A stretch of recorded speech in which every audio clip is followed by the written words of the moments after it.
Good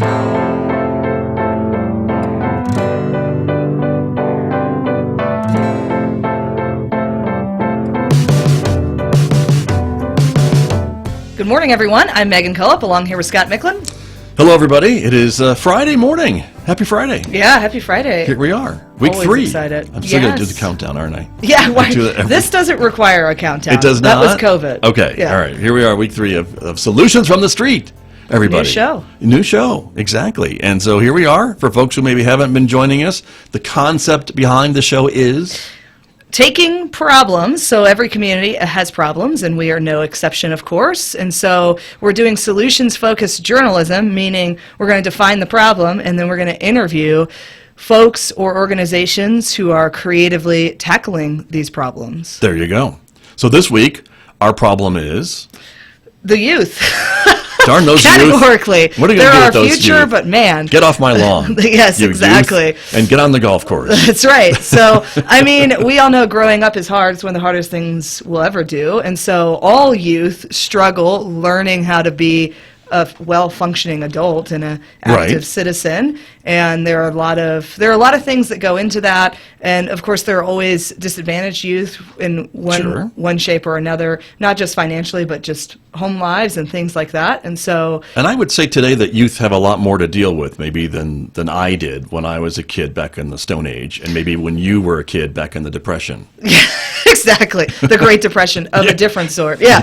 Well, I think, certainly even when I was younger, we didn't have social media, for example. Neither. Yeah, we didn't have it till after college for me. So, so I think. Don't you think? I mean, there's a lot of stuff. I mean, kids are exposed to a lot these days, and more than we were. And anyway, there's a lot going on for our youth, and this is why we've invited our guests this week. That's right. So there you go. I gave you a sneak preview a minute ago for our viewers, but there it is from First Tee of San Juan County. That's right. We have Tom Yost. Tom, good morning. Thanks for coming in. Good morning, Scott. Good to have you back. Thank you so much for having me. Would you agree with my theory that kids today have a lot more to deal with on their plates than maybe you did growing up or I did growing up? Absolutely. When I was growing up, it was just go get water and go in the coal mine and get heat for the house. We know that's not true, but no, there is. I mean, we make the jokes all the time that, if we had the level of social media and camera access that our kids have, we'd all probably be in jail right now. It's tough. And there are a lot of mental problems that go along, stigmas that go along with that social media because, as we know, social media is just basically your all-star video of what's going on in your life. And, it's funny. We post things, my wife and I post things on videos where, let's get a picture, kids. And the kids are beating the heck out of each other, punching each other and yelling and screaming at each other, and then they stop and smile for a picture, and you post on social media, you look like the perfect family, but that's not really the case. So, but those are like love punches, aren't they, between brothers and sisters? Sure, absolutely. Okay. I mean, we all grew up with that. Right? Yes, I mean, right. But no, I hear what you're saying. I think on social media, our public pages kind of project what we want them to project, and it may or may not be a slice of reality. Well, absolutely. And and then kids and adults, they all go into, probably fits of depression because their life isn't perfect, yet all they see on Instagram and Facebook is how perfect everybody else's life is. So they start questioning, what's going on. So right. And so that brings us back to First Tee of San Juan County. First Tee. And again, this is a program that deals with youth and really tries to instill some of these really positive influences, right? Absolutely. So, we use golf basically as the vehicle to teach our program, which is life skills and character values, giving kids opportunities that they otherwise might not have had, just to teach them basic fundamental things that they need to deal with their lives, to give them sort of a toolbox, if you will, of how to handle day-to-day problems, stresses, situations. It's really cool. It's a really cool program. It's been going on for, close to 15, 16 years now. We're in the thousands of kids every year that we're impacting through schools and summer and after school programs. We just recently expanded into Durango, Colorado. So Congratulations. Thank you. So we're very regional now, and the more the merrier is our sort of philosophy. The more we can impact and get our message to, I think the better the world is going to become later on. Nice. Great. Oh, sorry. You go. No, Me? Yes, Okay. it's your turn. I'm sorry. So I think that golf is usually seen as like kind of this country club sport, right? And so that you have to have a certain amount of resources to play in. It's this expensive hobby. So how do you guys address that as an organization? Well, entry level into it, golf has done a really good job sort of breaking down those barriers. I can tell you from personal experience, the more elevated your child gets, and I think this goes with any activity or any sport, the more expensive it gets. Hopefully my wife and I are paying the money now and not paying money to a university later. But no, entry level is great. It's, access, it's affordable. We don't deny any child access based on financial or socioeconomic, financial issues, anything like that. Clubs, we give away free clubs to kids. So, access points to get in, it's, that stigma is starting to get broken down. So, But that's with First Tee, right? Without First Tee, then if a kid wanted to go play golf, it's on them. No, there are a lot of organizations now that have stepped up to the plate. There's an organization out in Northern California called Youth on Course where you pay $20 and you get a membership card, and kids can play, certain times of the day, anywhere from $1 to $5. So, can you do anything for $5 these days? Activity-wise, not really. Maybe a Tuesday movie or, happy hour bowling, but. It's been great, and the golf courses are thriving post-COVID because that was basically the only activity anybody was allowed to do. It was outdoors. It was sort of ultimate social distancing. So golf has exploded. We see a lot more families and a lot more kids. Our programs have been overflowing.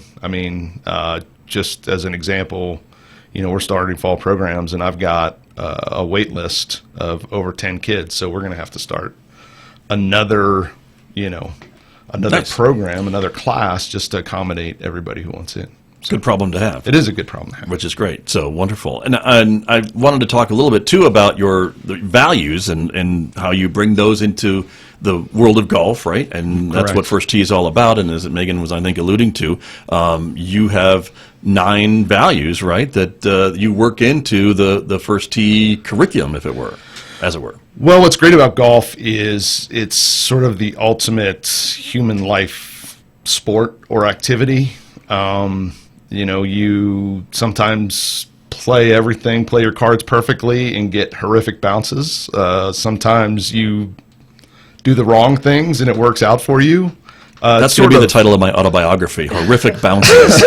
Thank you for that. Golf is sort of life encapsulated, and it teaches a lot of really cool aspects that if you're paying attention, you can really learn a lot. And what First Tee does a really good job of is it sort of makes you pay attention to these things that you're learning. So without doing any classroom instructions of life skills and character values, of which I'd get no kids signed up for if we were sitting in desks in a room, we're very activity based, but we sort of seamlessly teach these values within the aspect of what golf is all about. So, introducing yourself on the first tee to a stranger, looking them in the eye and shaking their hand, or fist bumping now, or elbow bumps or whatever post-COVID is allowed. Being honest when you keep your score, no one paying attention to you and having integrity when your ball might be stuck up against a tree and you have the opportunity to move it and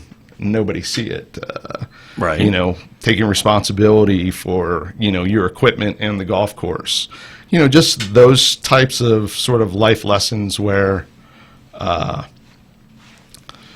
golf just teaches it. And what we do, what the First Tee has done is they've built a curriculum around it. So, we as coaches are actively engaged in developing these fun activities based around whatever core value or life skill that we're teaching that day, and the kids learn it without realizing that they're learning it, which is amazing. Right. And just for the benefit of the radio audience, I just want to run through those 9 values that First Tee is based on. And you mentioned several of them, including honesty and integrity, sportsmanship, respect, confidence, responsibility, perseverance. I've done that on the golf course. I've tried to, but 15 strokes later, it wasn't going to happen. Courtesy and judgment. Correct. And just to give sort of a real world example, we have a young lady who just graduated from Farmington High School. She joined us probably 10 years ago. So it's great that we have a program that's progressing, right? It's not just, hey, come for a summer, you learn all the values, we send you on your way, and you're good and you're an expert for the rest of your life. It's a program that builds, and it builds upon each one of those values. We have 5 different levels. She completed our highest level, which was ACE, but she came to us and she was terrible, and she self-admitted she was terrible. She was terrible at golf. It took her 3 years to maybe get the golf ball off of the ground, and the level of perseverance that she showed in coming back, I'm like, every year I'm like, I don't think she's coming back, because at this stage she can't get it, and what's the fun of not being able to get it? And she kept coming back and kept coming back. Well, through everything that she's been through, she now is going to Dartmouth College. She got invited to play on the golf team, which is Division I golf. She gets it now, and her favorite core value is perseverance, and she is absolutely the living, breathing, walking embodiment of never giving up, which, that's what our program does. It's pretty awesome. Right. What a great story. That's awesome. That is awesome. I was going to ask for actually a great story. So you took care of that. Who are the adults? Like, what does that look like? I drop my kid off. What happens from there? Who's working with them? What does the average sort of day look like? Well, we have trained coaches at every facility that we have a program location. So our coaches go through training. A lot of the coaches have a golf background. That's not necessarily the case. We do have volunteers that don't necessarily have a golf background, and that's not the most important thing. If you're somebody who volunteers, who loves to work with children and loves to see progress, and loves the game of golf, it's great. You don't need to know basically the ins and outs of the mechanical golf swing to effectively teach and coach our program. It's the life skills and the educational portion, and building relationships with these kids where they feel safe, they come out of their shell, they want to come back, because golf's not easy. Golf isn't sort of the engaging, hey, we're gonna get really good today overnight, and you're gonna come back and love it. It's something that these kids have to really work hard to do and improve, and when you make it fun, they want to be there. It's worth their time and effort. So, the kids are safe. The golf community really, really looks after their own, and that's why the kids keep coming back.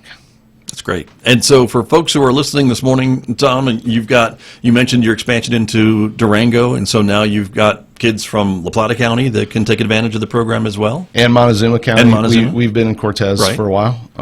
But yeah, and I'm telling you, Durango is a golf factory. Hillcrest, it's amazing the number of people that go through that golf course. And at one time back maybe 15, 20 years ago, they had a junior golf program that was just absolutely ridiculous. And then it sort of atrophied, and I wouldn't say it died, but it really didn't, build any steam. And now they've got a new manager up there and golf professional. His name's Mike McCloskey, and he's really embraced what the First Tee is about, and he's incorporated everything that we do, and they're bursting out of the seams again, and it's great because it's great to see the junior golf. It's great to see kids at golf courses. Sure.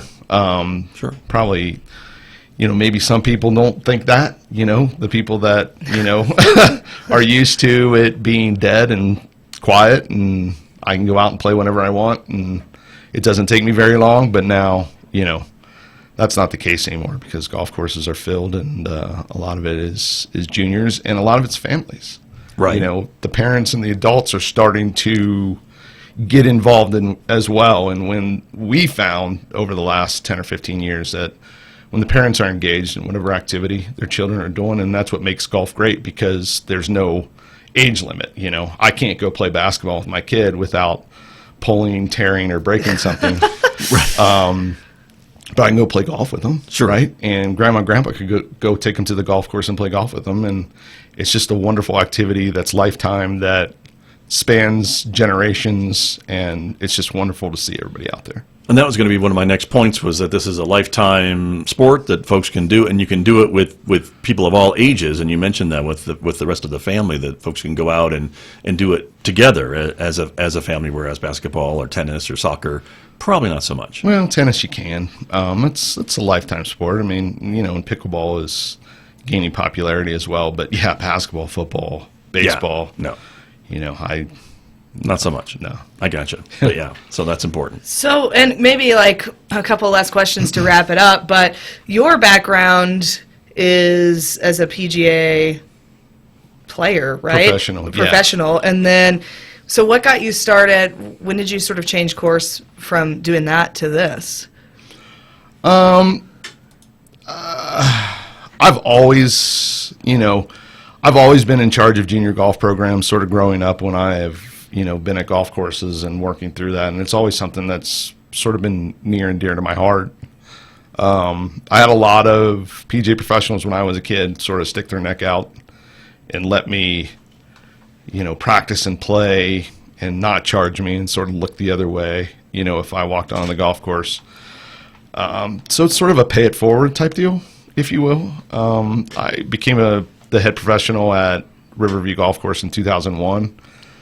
It was 4 years of me, grinding the business side of it, and it just wasn't something I was really passionate about. So, San Juan College at the time was part owner of Riverview Golf Course, and we were looking for ways to, get more of the community involved. So the first tee was something that came up, and just fell in love with it. In 2005, I resigned from the head golf professional position and just solely took over and started running the first tee, and it's been fantastic.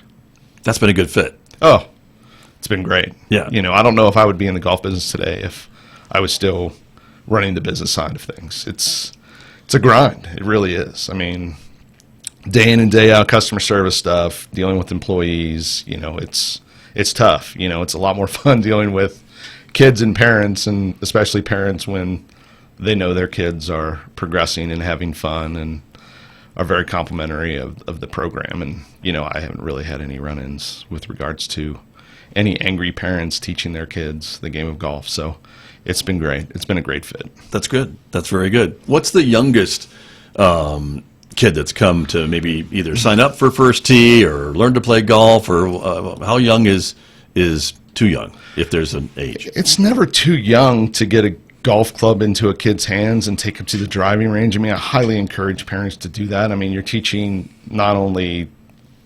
motor skills, which kids are going to use for the rest of their lives. You get to hang with your child, which is pretty important with the child-parent bonding aspect. But, for our programming, the recommended age is 7. We start them at 6. I've done 5, but, the caveat with 5 is mom or dad has to stay with the 5-year-old because attention spans are really short. I mean, goldfish short. Wow. 8 seconds short. Shorter than Megan's. Yeah. Wow. Okay. And it's just a safety issue at that point. I can't have a kid, chasing a butterfly and walking into someone swinging a 411 stainless steel golf club at 70 miles an hour, because that's not going to go very well. Right. So 6 is usually a good age. But, 7 is basically the recommended age limit, and First Tee's done studies on that with basically cognitive learning aspects of it and how much they're able to comprehend and retain. So, we'll say 7, but Okay. 6 is a good age too. All right. And I feel like, so I did a class, and it was me and a bunch of adult ladies. So you have adult class options and stuff too, right? We do. And like I said, it's not really the same curriculum that we're teaching the adults, but everything's encapsulated. I mean, I'm doing the same sort of things with our adult classes that we do with our kids. We've incorporated something called Operation 36, which is a golf skill learning app that is all app based, because if we don't get involved with the technology side of things, they're not going to come back. I mean, that's just the way it's going with like Top Golf type places, and making it fun and games, and kids can level up and get points based on practicing and stuff like that. So Operation 36 has been really good for our kids and our adults. But yeah, I mean, like I said, golf spans generations. So, one of my favorite quotes is, the best time to plant a tree was 20 years ago, and the second best time is today. So, I mean, no matter what your age is, if you want to get involved and have never gotten involved, there are opportunities and options out there for you to learn the game and do it for the rest of your life, because it's better than sitting in a rocking chair and in retirement and, wasting away to nothing. True. So, or on a couch somewhere in front of a screen. Absolutely. I would say. Absolutely. The golf courses in our area, I think we're pretty blessed that we have a real variety of golf courses besides Riverview. Don't get me wrong. But there are some other ones around. I mean, for variety, I don't know. You're the professional, so what would you say compared to other places? Yeah, Pinion Hills is awesome. Nationally ranked golf course in the municipality category as far as a city-owned golf course. The layout repeatedly, right? I mean, Yeah. it comes up every so often. It It's does. a number one or top ranked course. It does. And, the city has dedicated a lot of funding to the end of this year, so they're fixing a bunch of irrigation issues and cart path issues, and they're getting a new cart fleet, and they're really trying to, sort of rebuild Pinion into its glory days when it first opened up in the late 80s and early 90s, which is great. I mean, the community deserves this. I think it'll be great for tourism. San Juan Country Club is a great private facility. We lost Aztec last year, that's too bad. But, that stuff happens. I mean, it's happening all over the United States. So, and then you go... That was a budget issue, right, with the city of Yeah. Aztec. I mean, Yeah. that was what happened there. But and then we have Riverview, too, which I think is no slouch. And Civitan, which is a That's true. great underutilized facility, a little par 3 course in the middle of the city. I mean, if you want to go learn how to play the game of golf, I mean, there's no better place to go. And it's, even if you're an adult, it's $8, for 18 holes, which will last you about 2.5 hours at a time. And, Right. I would put $8 of physical activity and entertainment up against anything that, any other place has to offer. I mean, you can't really do much around the world with $8 these days. So It's true. I've left many a divot at Civitan Golf Course. Well, good. Did you I replaced it, too. good. Yes, sir. Very good. That's Thanks. your responsibility. Yes, it is. Yes. So, very good. But that's true. And Riverview, I mean, too. I mean, it's got some great holes as well. I mean, Riverview is some holes that I hate, which means that they're great. It's a great facility. It's great practice facilities, great golf course facility. We've been very, very, very blessed. When the college and the school district owned the golf course, they're very accommodating. And we were trying to do with the First Tee, and now San Juan County owns the golf course, and I mean they've taken the torch and taken it to another level with support and basically anything Tina or I ask of the county, we get their blessing and sometimes financial support as well. I mean, it's amazing. And Tony, Mike, and Faye, and Brian, and James out there, the whole staff does just a really wonderful job of accommodating every person who walks in their door, beginner to expert. So Great. Very Great. good. Well, Tom Yost, thank you so much for joining us. Thank you for all of your work with the First Tee, and we appreciate all you guys are doing to help the problem of the youth. That's right. Or the problems inherent in growing up. So thank you so much for helping out and for coming here. not a problem. I'll just leave you with this. I don't think that children have changed that much over the last 50 or 100 years. I think sometimes our expectations of those children have changed. And when you give them tasks and goals and you give them guidance and you set some expectations, I think they're up to the task. It's just they never really are asked to do that anymore. And I think that's a us problem and not a them problem. So Yeah. And that's another show. Yeah, How about that? that is true. All right. That is 100% true. I like Yeah. it. Very good. Tom, always a pleasure. Thanks for coming in. Appreciate it very much. That's Tom Yost from the First Tee of San Juan County. And there's our show. There's our show. So it's not the First Tee of San Juan County anymore. I apologize because you've expanded. So Oh. It's now First Tee Four Corners. First Tee, We are now Four regional. Corners. Thank you for that. yeah, that's huge, actually. San Juan County doesn't make sense to Montezuma County or La Plata County. So Yeah, that makes sense. we've gone regional. So Good for you. Yeah, it's great. I will change that in my vocabulary, and my apologies. Yeah. But thank you for pointing that out.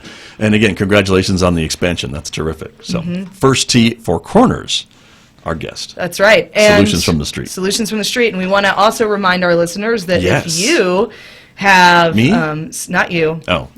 I'm Okay. good with But your somebody else. opinions. You've already stated. If Maybe you, the too many. listeners, know of anyone in the community, in the Four Corners community, even, who is working hard to solve problems that exist out there or to work for the betterment of community. There be it may youth be someone we or don't know about. otherwise, somebody that we don't know about, even better, that we can interview.